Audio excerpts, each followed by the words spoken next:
और सुबह उठते ही सबसे पहले अपने खिचड़ी का बनवाती, खिचड़ा जैसे ही चढ़ाती वो, और वैसे ही उसी समय कर्माबाई को याद आता उन्होंने दातुन नहीं करा है, अब दातुन करती कर्माबाई।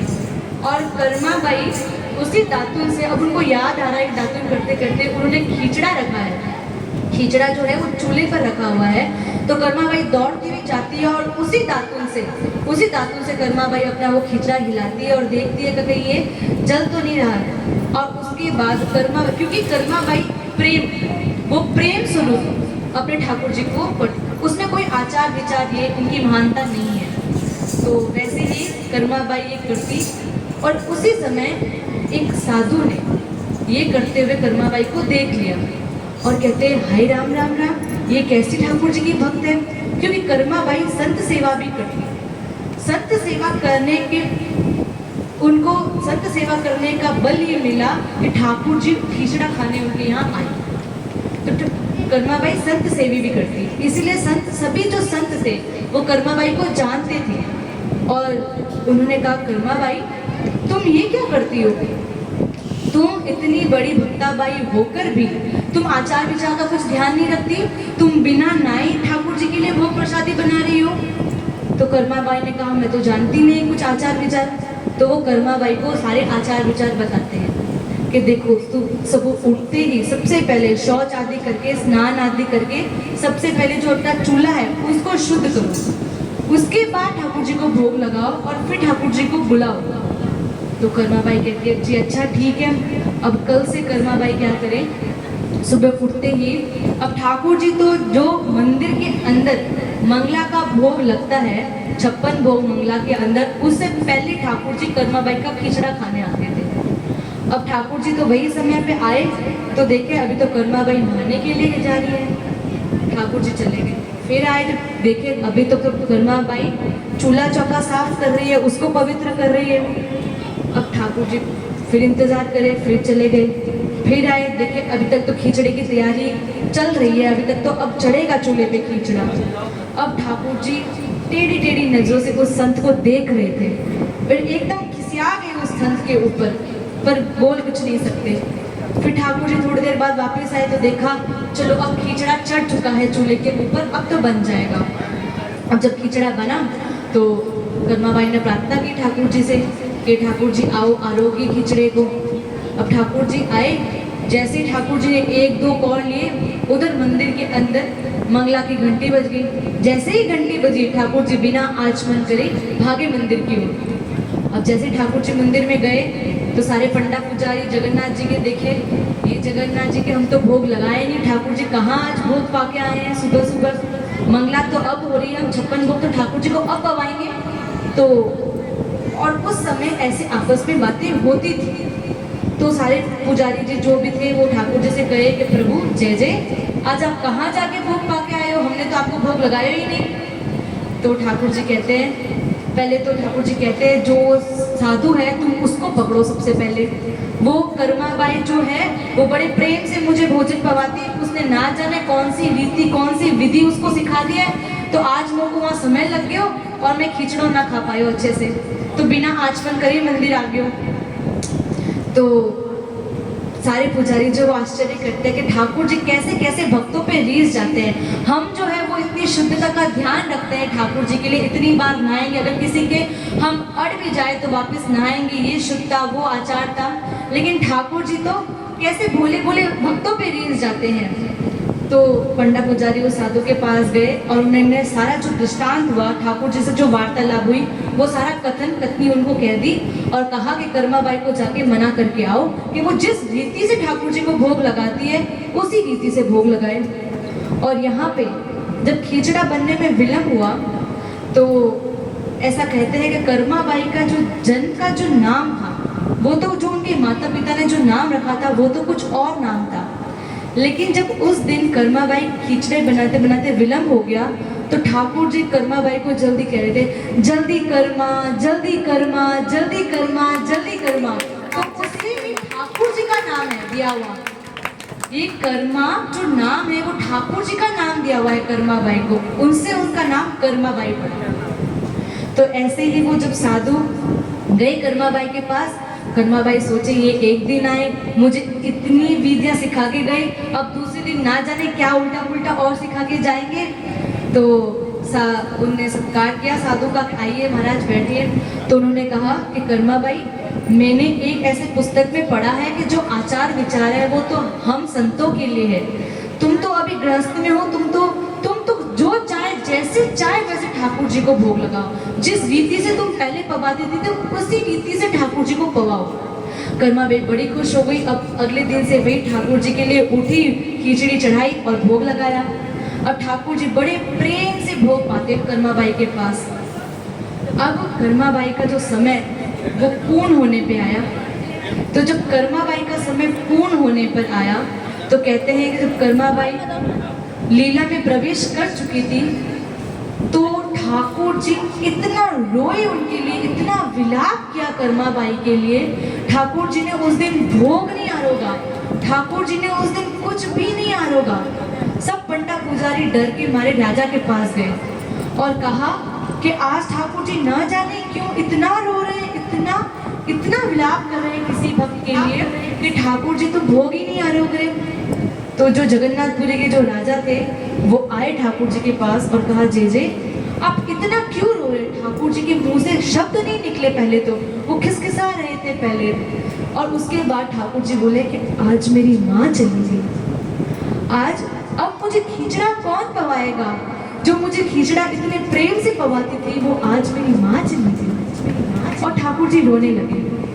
तो राजा कहते हैं कि यदि आपको उनसे इतना ही प्रेम था तो रख लेते, उनको यहीं पे क्यों भेजा अपने धाम में, उनको यही रखते। तो ठाकुर जी कहते हैं कि मैं अपने भक्त को ज्यादा कष्ट नहीं देता, वो आते हैं और मैं उनके सदा सर्वदा उनके साथ रहता हूँ, हर कार्य में उनके साथ रहता हूँ और फिर जल्दी ही उन्हें अपने पास बुला लेता हूँ। लेकिन मुझे ये कष्ट है कि अब मुझे खिचड़ा कौन पवाएगा। तब से राजा ने ये ऐलान कराया कि हम कर्माबाई सा खिचड़ा तो नहीं बना सकते आपके लिए, लेकिन ये वचन है कि अब से जगन्नाथपुरी में सदा सर्वदा तक हमेशा जब भी मंगला का भोग आएगा उससे मंगला के भोग से पहले एक भोग जाएगा, वो होगा खिचड़े का भोग। और उस खिचड़े का भोग हम यह कहकर लगाएंगे कि कर्माबाई का खिचड़ा है, ठाकुर जी आरोग्य इसे। आज भी जगन्नाथ जी में ये नियम है, मंगला से पहले ठाकुर जी को खिचड़े का भोग लगता है और ठाकुर जी आते हैं उसे पाने के लिए। ये ऐसे ऐसे है ठाकुर जी हमारी, ये रील जाते हैं बस किसी ने ऊपर।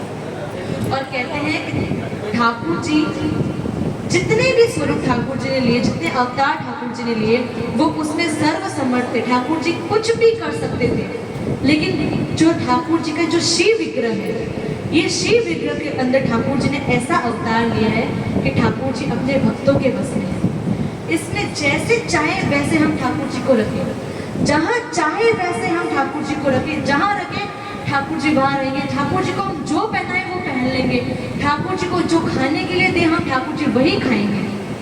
बस ये शिव विग्रह की जो पूजा है वो ऐसी है कि इसमें ठाकुर जी भक्तों के अधीन है कि जैसा भक्त चाहे वैसा ठाकुर जी को वो रख सकता है। इसमें वो पूरी तरीके से भक्तों के अधीन है, पूरी तरीके से वो भक्तों के वश में है ठाकुर जी।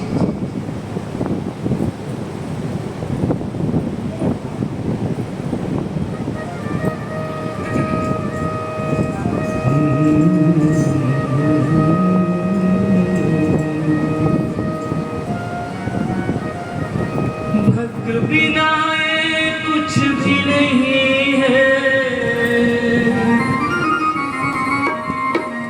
भक्त बिना कुछ भी नहीं है, भक्त इनके महान, भगत के बस में है भगवान।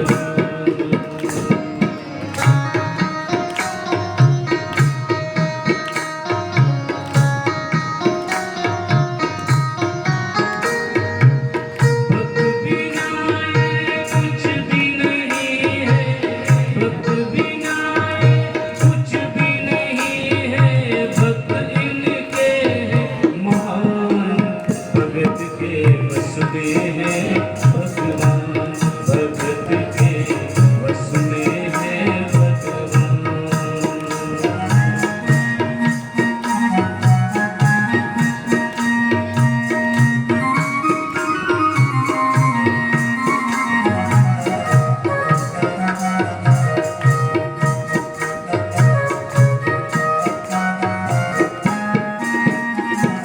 सुख सुख सागर रूप उजागर रहे वृंदावन धाम।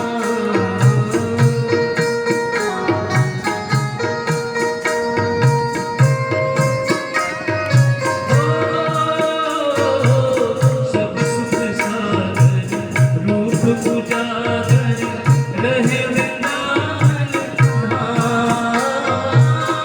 मदन मोहन को निरख के, मदन मोहन को निरख के सनातन बलि बलि गाए। वृंदावन मेरो वृंदावन, ओ वृंदावन प्यारा वृंदावन, ओ वृंदावन मेरो वृंदावन। श्यामा हृदय कमल सो प्रगटो, श्यामा हृदय कमल सो प्रगटो, श्याम हृदय को भाए। वृंदावन मेरो वृंदावन, ओ वृंदावन प्यारो वृंदावन, ओ वृंदावन मेरो वृंदावन।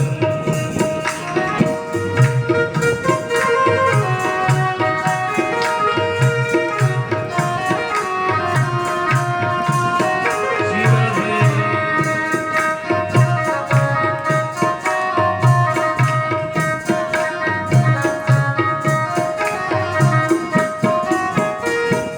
भुवन चतुरत की सुंदरता, निधिवन तर्क विहार।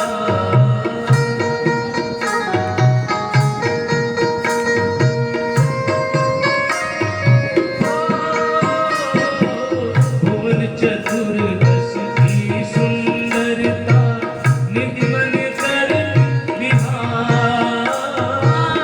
प्यारो मेरो आंखे बिहारी, प्यारो मेरो कुंज बिहारी। जय जय श्री हरिदास, वृंदावन प्यारो वृंदावन, ओ वृंदावन मेरो वृंदावन, ओ वृंदावन मेरो वृंदावन। श्यामा हृदय कमल सो प्रगटो, श्यामा हृदय कमल सो प्रगटो, और श्याम हृदय को भाए। वृंदावन मेरो वृंदावन, ओ वृंदावन प्यारो वृंदावन, ओ वृंदावन मेरो वृंदावन। हरि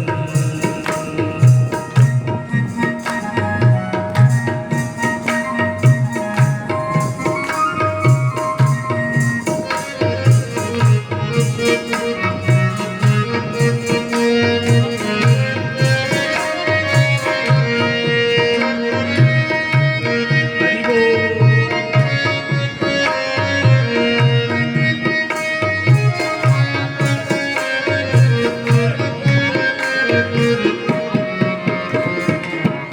प्यारो वृंदावन, ओ वृंदावन मेरो वृंदावन, ओ वृंदावन प्यारो वृंदावन। श्यामा हृदय कमल सो प्रगटो, श्यामा हृदय कमल सो प्रगटो, श्याम हृदय को भाए। वृंदावन मेरो वृंदावन, ओ वृंदावन प्यारा वृंदावन, ओ वृंदावन मेरो वृंदावन, ओ वृंदावन प्यारा वृंदावन, ओ वृंदावन मेरो वृंदावन, ओ वृंदावन प्यारा वृंदावन। श्यामा हृदय कमल सो प्रगटो, और श्याम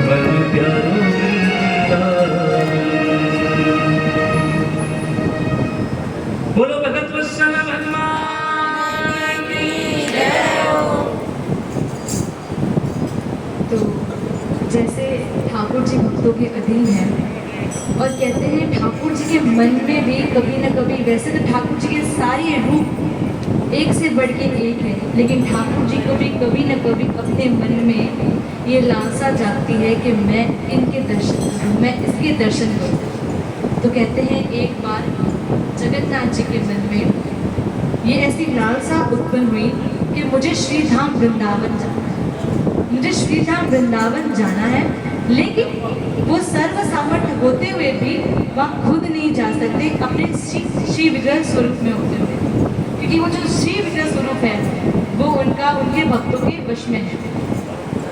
तो जगन्नाथ जी ऐसा सोच करते हैं कि मैं ऐसा कौन से अपने भक्त को ऐसा कहूँ कि जो मुझे श्रीधाम वृंदावन ले जाए। तो ऐसे ही वृंदावन के अंदर एक संत हुए, श्री हरिदास बाबा। श्री हरिदास बाबा वो वृंदावन में यमुना के तट पे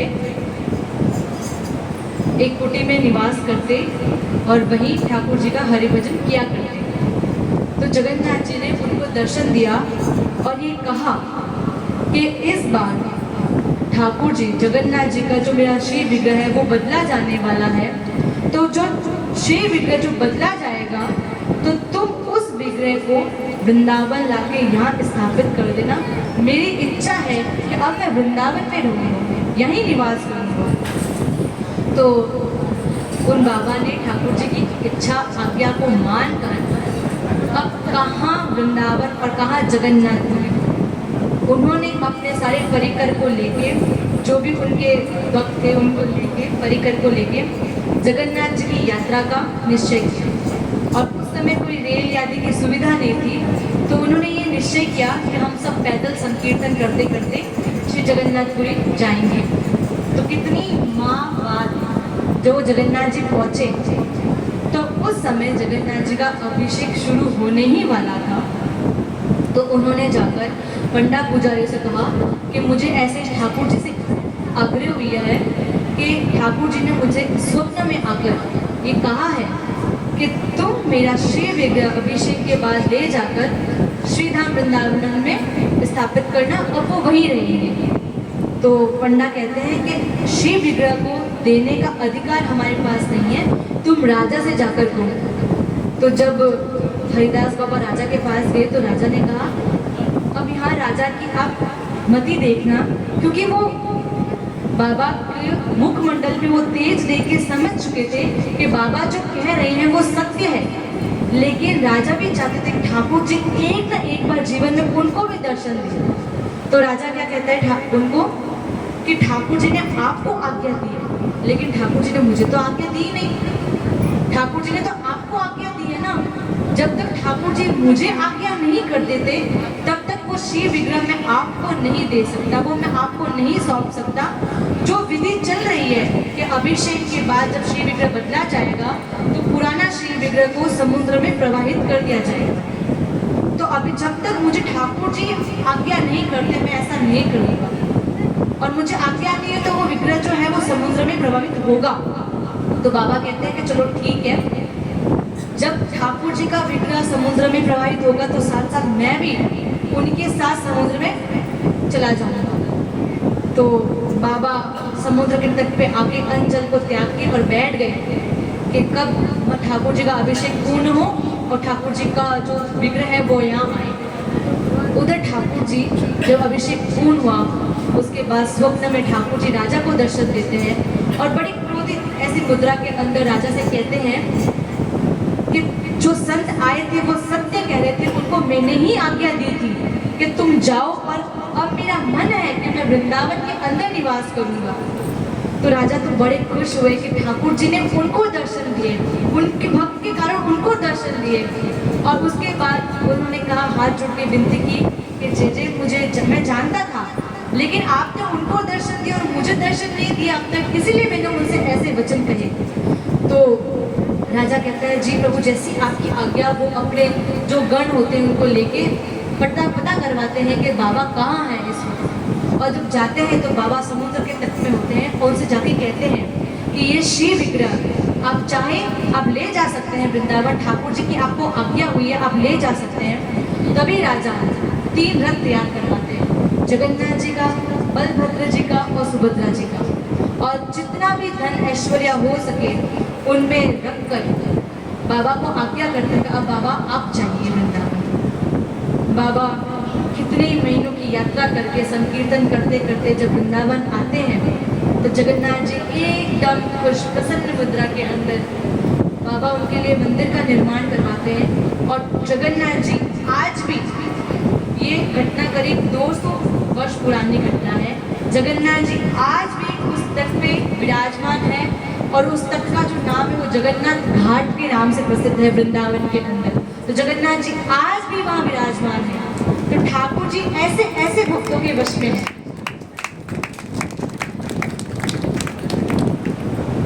जो अभी आपने भजन गाया, मदन मोहन को रूप निरख के, वैसे ही मदन मोहन जी के एक भक्त आते हैं।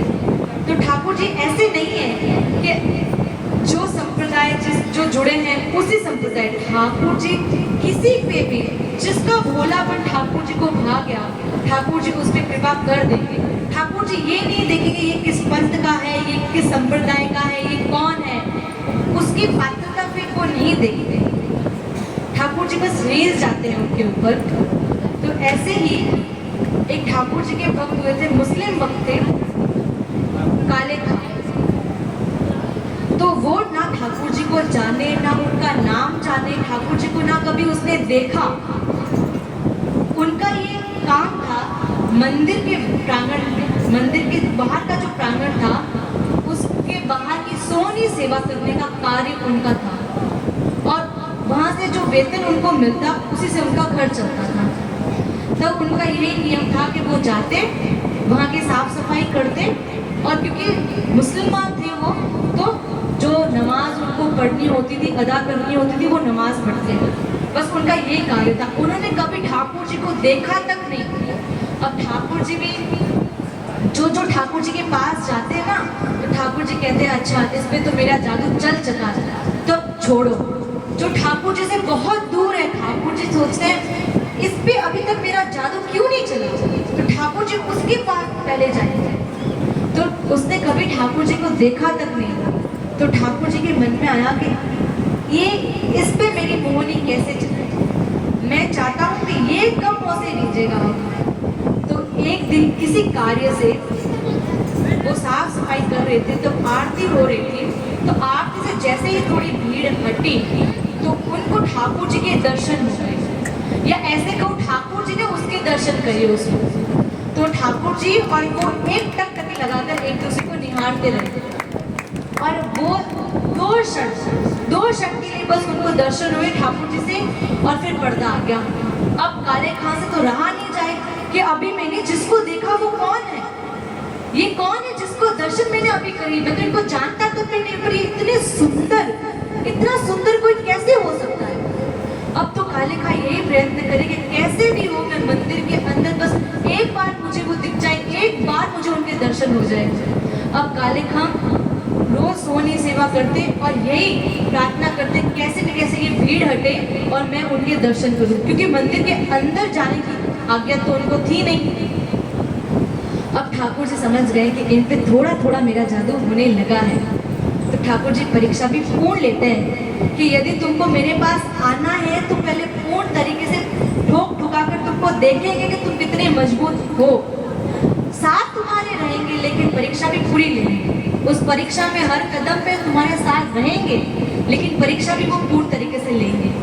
तो वैसे ही अब ठाकुर जी भी ये चाहते हैं कि जो ठाकुर जी के भक्त होते हैं वो अपनी भक्ति को प्रकाशित नहीं करते, वो छुपाते हैं। लेकिन ठाकुर जी ये चाहते हैं कि जो मेरा भक्त है उसे सब लोग पहचाने, उसका गुण गाए। तो ठाकुर जी बड़े प्रसन्न होते हैं। आप यदि किसी के सामने जाओगे और आप किसी के सामने जाकर उसकी बड़ाई करोगे, मान सम्मान करोगे, वो खुश होगा। लेकिन यदि उसके किसी प्रिय की आप तारीफ करोगे तो वो बहुत और अधिक तुमसे खुश होगा। वैसे ही ठाकुर जी हैं। हम ठाकुर जी के सामने जाके अगर इनकी वंदन करेंगे ठाकुर जी खुश होंगे। जब हम इनके भक्तों का चरित्र स्मरण करते हैं, इनके भक्तों की कथा कहते हैं, इनके भक्तों को सुनते हैं, तो ठाकुर जी सबसे ज्यादा खुश होते हैं हमसे। ठाकुर जी वहाँ आने के लिए तत्पर रहते हैं हमेशा। तो वैसे ही काले खां ठाकुर जी भी चाहते हैं अब उनको लोग जाने। तो जैसे जैसे अब काले खां अपने घर में तो कम रहने लगे और मंदिर में ही उनका समय ज़्यादा रहने लगे। तो लोग कहने लगे कि अरे ये देखो, ये कैसा मुसलमान है, ये तो काफिर है, ये हिंदुओं के जो खुदा है ये उनकी पूजा करता है। अब लोग कहने लगे, काले खां की कोई संतान नहीं थी, तो लोग कहने लगे कि काले खां जो है वो हिंदुओं के खुदा को पूजता है, वो उनकी पूजा करता है, इसीलिए ये अब तक निसंतान है, इसकी कोई संतान नहीं है। अब काले खां क्योंकि वो हरि भजन में लग चुके थे तो उनको इन सब से कोई फर्क नहीं पड़ता, लेकिन उनकी जो बीवी थी वो तो समाज में रहती, उनका आना जाना था, वो प्रभु भक्त नहीं थी। तो उसके मन में ये आया कि जो लोग कह रही है, सत्य वचन कह रही हैं कि वे जो मेरा पति है वो हिंदुओं के खुदा की पूजा करता है, इसलिए मतलब हमारे खुदा हमसे रूठ चुके हैं और उन्होंने हमको कोई संतान नहीं दी। तो उसने अब काले खां से झगड़ा करना शुरू करा और काले खां जब मंदिर जाता तो वो उन्हें रोकती, वो कुछ ना कुछ ऐसा प्रयास करती कि काले खां मंदिर ना जाए। अब क्योंकि काले खां चाहते कि मैं मंदिर में ही रहूं, तो आके ठाकुर जी से कहे कि ठाकुर जी मैं नहीं चाहता कि मेरे संतान हो, मैं नहीं चाहता, लेकिन मैं आपके मंदिर नहीं आ सकता उस वजह से मेरी पत्नी मुझसे झगड़ा करती है, जो लोग बातें कहते हैं मुझे उनसे कोई फर्क नहीं पड़ता, मुझे आप निसंतान रखें, मुझे कोई फर्क नहीं पड़ता, मैं बस आपके पास रहूं, आप मेरे रहें। लेकिन मुझे यहाँ आने में कष्ट होता है। कैसा कष्ट होता है कि ठाकुर जी जब मेरी बीवी मुझसे झगड़ा करती है, जो लोग बातें करते हैं वो मुझे कितना ही बुरा भला दे, मुझे कोई फर्क नहीं पड़ता, लेकिन जब बात आप पे आती है कि वो कहते हैं कि हिंदुओं के खुदा के पास जाता है ऐसा ऐसा, इसलिए तो मुझे बड़ा ही कष्ट होता है। वो कहते हैं कि आप जैसी स्थिति परिस्थिति में मुझे रखोगे, जैसा नचाओगे मैं वैसा नाच लूंगा, लेकिन जो आपको वो कहते हैं तो मुझे बड़ा ही कष्ट होता है, मैं वो कष्ट नहीं सहन कर पाता, चाहे तू जैसे नचा ले मुरलिया वाले। तो वो प्रार्थना करते हैं ठाकुर जी से,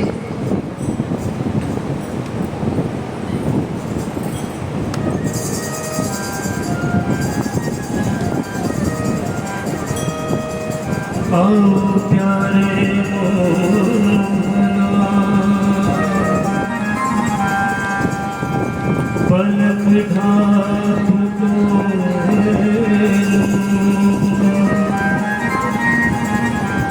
नाम देखो को और ना तुम्हें देखने दो, लगन तुमसे लगा बैठे, प्रीत तुमसे लगा बैठे, जो होगा देखा जाएगा।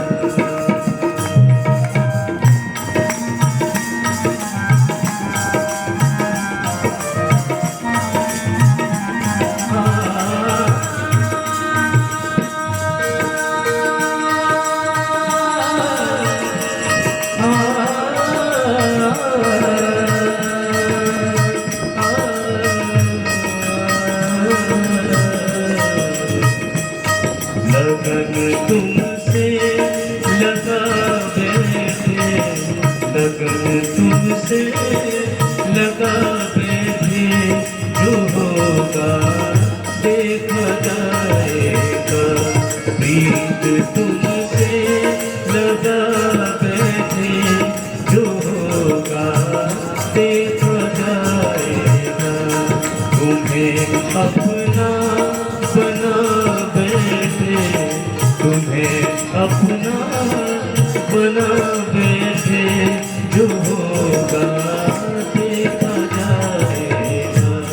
तुम्हें अपना बना बैठे, जो होगा देखा जाएगा।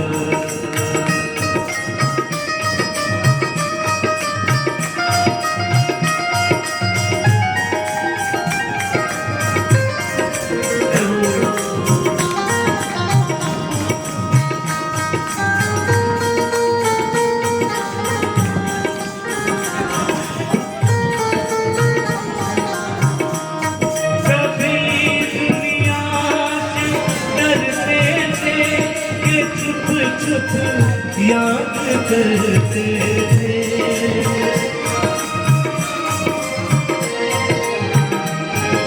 कभी दुनिया से डरते थे कि छुप छुप याद करते थे, कि छुप छुप याद करते थे। लो अब पर्दा उठा बैठे, लो अब पर्दा उठा बैठे, जो होगा देखा जाएगा। लो अब पर्दा उठा बैठे, जो होगा देखा जाएगा। लगन तुमसे लगा बैठे, जो होगा देखा जाएगा।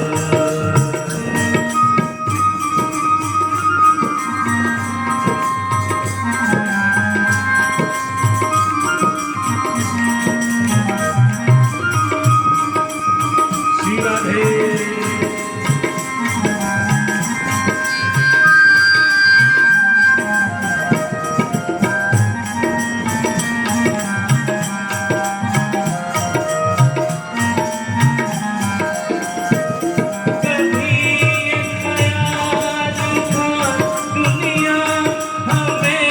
बदनाम कर देगी।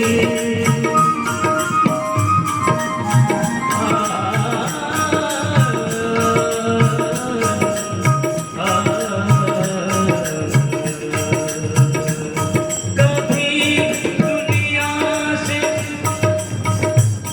कभी ख्याल था दुनिया हमें बदनाम कर देगी, हमें दुनिया बदनाम कर देगी।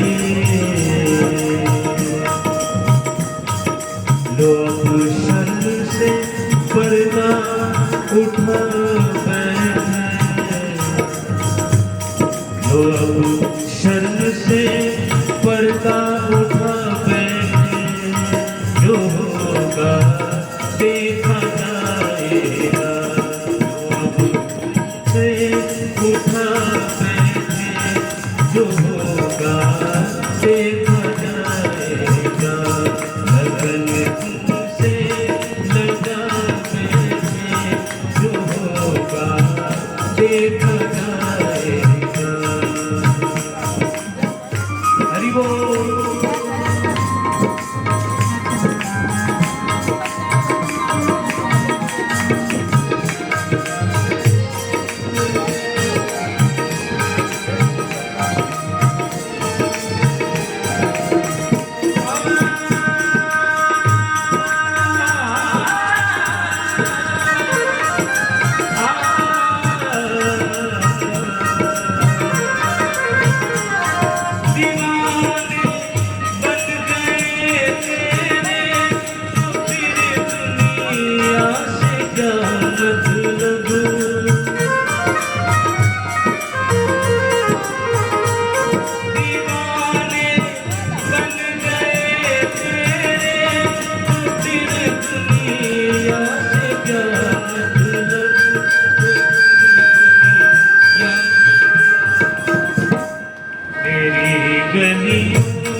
जो होगा देखा जाएगा। तुम्हें अपना बना बैठे, जो होगा देखा जाएगा।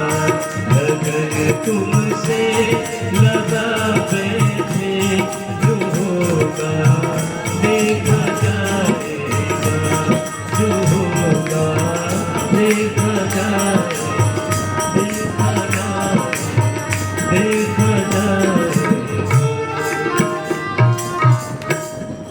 बोलो श्याम मनोहर लाल की जय। तो जब काले खां ठाकुर जी से प्रार्थना करने लगा कि ठाकुर जी मुझे संतान तो चाहिए, लेकिन मुझे संतान अपने लिए नहीं चाहिए। मैं इसलिए चाहता हूँ ताकि जो लोग बोलते हैं आपके लिए वो बोलना बंद हो जाए, जो आपके लिए तरह तरह की बातें होती हैं वो बंद हो जाए, इसीलिए मैं एक संतान चाहता हूँ। तो भक्त ने वस्तु तो मांगी ठाकुर जी से, लेकिन वो किस प्रकार मांगे ठाकुर जी उस पर रेंज है। तो कुछ समय बाद काले खां की पत्नी गर्भवती हुई, तो अब लोग कहने लगे कि अगर काले खां की लड़की हुई तो ये समझना ये हिंदुओं की जो खुदा की पूजा करता है ये उसका फल है, और अगर लड़का हुआ तो समझना ये हमारा अल्लाह खुश हुआ ये उसका फल है। तो अब यही बातें होने लगी, लेकिन काले खां इन सबको नजरअंदाज करते हुए वो उनके नित्य के नियम से कि हाँ अब चलो मेरी पत्नी भी मुझसे झगड़ा नहीं करेगी, मैं मंदिर आऊँगा। और ये सत्य घटना है, ये राजस्थान में करौली गांव की सत्य घटना है कि वहाँ जो मदन मोहन जी का जो स्वरूप है ये उनके मंदिर की प्रांगण की घटना है। तो काले खां नित्य आते अपने मंदिर के अंदर और वही ठाकुर जी से बातें ठाकुर, क्योंकि आप ये पता लगाइए यदि एक भक्त के मन में इतने भाव आ रहे हैं तो ठाकुर जी भी उसका जवाब देते हैं, तब उसके मन में इतने भाव आ रहे हैं अनेक अनेक प्रकार के। तो वैसे ही काले खां भी ठाकुर जी से देखते, उनको निहारते और बस उनकी सौंदर्य का वर्णन, वो बस उनको देखते, उनको देखना मतलब उनको ऐसा लगता कि अब मुझे सब कुछ मिल गया, सब कुछ। इधर काले खां के एक घर पे एक पुत्र पैदा हुआ, और जब और सब अब तो सब खुश हो गए, सबके मुंह बंद हो गए कि काले खां के घर एक पुत्र का जन्म हुआ, अब तो सबके मुंह बंद हो गए। अब काले खां खुशी खुशी ठाकुर जी के यहाँ पे आता और उनकी सेवा अर्चना करता, लेकिन ठाकुर जी भी कितनी देर तक ऐसे हमको रहने देंगे, ठाकुर जी भी और परीक्षाएं लेंगे।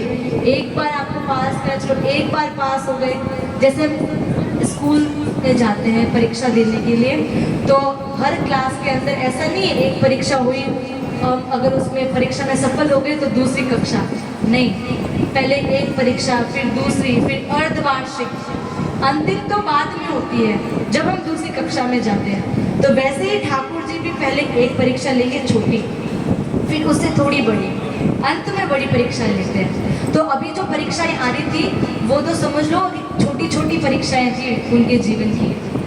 अब काले खां के जीवन के अंदर क्या हुआ कि एक दिन उनका बेटा कहीं खेलने के लिए गया, कुछ 6-7 बरस का उनकी आयु होगी उसकी, और कहीं खेलने के लिए अपने दोस्तों के साथ गया, मित्रों के साथ। तो वहाँ पे खेलते खेलते एक सांप ने उनके बेटे को डस लिया, और डसते ही काले खां के बेटे की मृत्यु हो गई। अब सारे मित्र दौड़े दौड़े काले खां के घर उनकी बीवी को खबर देने के गए कि उसको, आपके पुत्र को सांप ने डस लिया है। काले खां के बीवी जोर से चिल्लाए, रोए और पूछे कि काले खां अपने पति का पूछे कि ना वो कहाँ है। काले खां उस समय ठाकुर जी की जो आरती हो रही थी, श्रृंगार आरती, उसमें व्यस्त थे, वो आनंद ले रहे थे ठाकुर जी की श्रृंगार आरती का। बीवी दौड़ते दौड़ते आई और कहने लगी, जोर जोर से रोते रोते कहने लगी कि आपके बेटे को सांप ने डस लिया है, जल्दी चलो जल्दी चलो।